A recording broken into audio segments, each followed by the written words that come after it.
Hello, welcome to my channel, Another Bibliophile Reads. My name is Greg, and this is week 5 of my 20-week challenge, where I am going to be reading 20 of the best short stories of the 20th century. These are stories that I selected myself based on my memory of many decades of reading short stories. And what did I read this week? I read A Clean, Well-Lighted Place by Ernest Hemingway. Hemingway is one of those authors that I knew I had to include on this challenge, but I wasn't entirely sure which short story I should include. There is The Short, Happy Life of Francis Maycomber.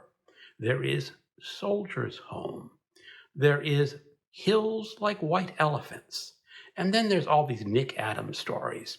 I know someone out there is a big fan of the Nick Adams stories. But for me, ultimately, it came down to choosing A Clean, Well-Lighted Place. This was a story that Hemingway wrote or published in the early 30s. It is set, I believe, somewhere in Spain.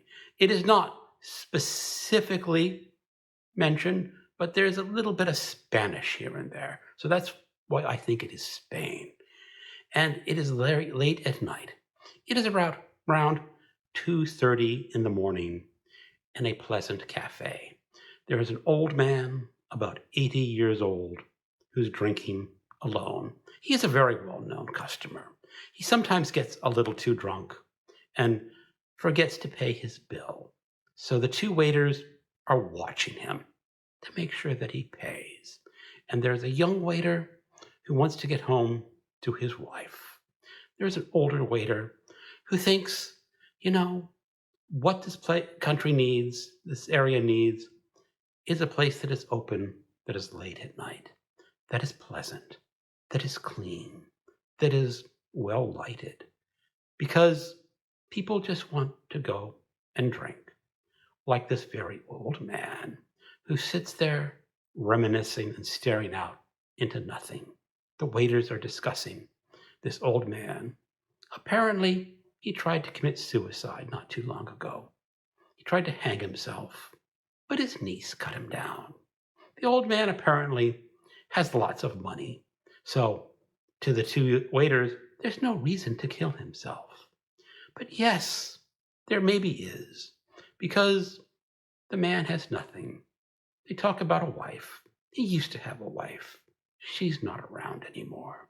The old man is just there with his loneliness, thinking and staring out into nothing and drinking his brandy, while the waiters tell him that it's time for the cafe to close. And he walks off after paying with dignity. And then the two waiters get to discussing. Like you said, the older waiter wants the place to be open later so people can wander in.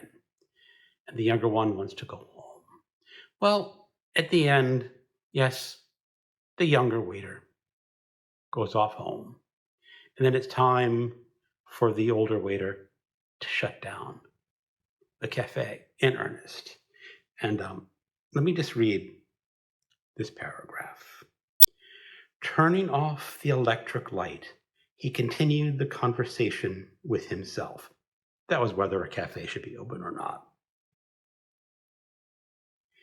It is the light, of course, but it is necessary that a place be clean and pleasant. You do not want music. Certainly you do not want music. Nor can you stand before a bar with dignity, although that is all that is provided for these hours. What did he fear? It was not fear or dread. It was a nothing that he knew too well. It was all a nothing a man was nothing to.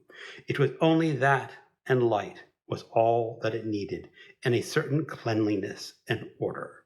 If someone lived in it and never felt it, but he knew it, all was nada y pues nada, y nada y pues nada, or nada who art in nada, nada be thy name, thy kingdom nada, thy will be nada, in nada as it is in nada. Give us this nada, our daily nada, and nada us our nada, as we nada our nadas and nada, us not into nada, but deliver us from nada. Praise nada. Hail nothing, full of nothing. Nothing is with thee. He smiled and stood before the bar with a shining steam pressure coffee machine. That is because the world is godless, and there is nothing in life except standing there next to the coffee machine in a clean, well-lighted place. That is the root of the universe. That is how we hold ourselves together. That is how we stop from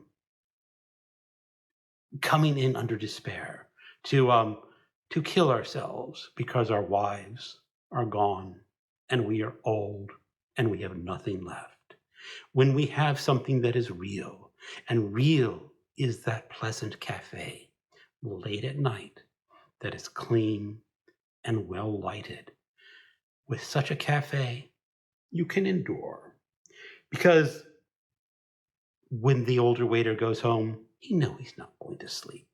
And he tells himself, it is only insomnia. And many people have insomnia. Because if it weren't insomnia, then it would be despair. And maybe he would be like that old man, thinking that if I just slipped my head into the noose, all the nothing would be gone. And for me, this is a really great short story. I can feel for both the old man and the waiter and wondering about what is actually in the world, and that there is something in this world that you can hold on to that is true and that is real and that will not change because it's not going to be God. And so that is my interpretation of this story. I like it a lot. I'm going to put this in the top rank. And what was the second one? I think it was The Hunger Artist, and then To Build a Fire. And then, oh Lord, I keep forgetting the ones I've read already. It will be in the notes how I rank in my story. But as for now, A Clean, Well-Lighted Place is in the first spot. Thank you for watching, and keep on reading.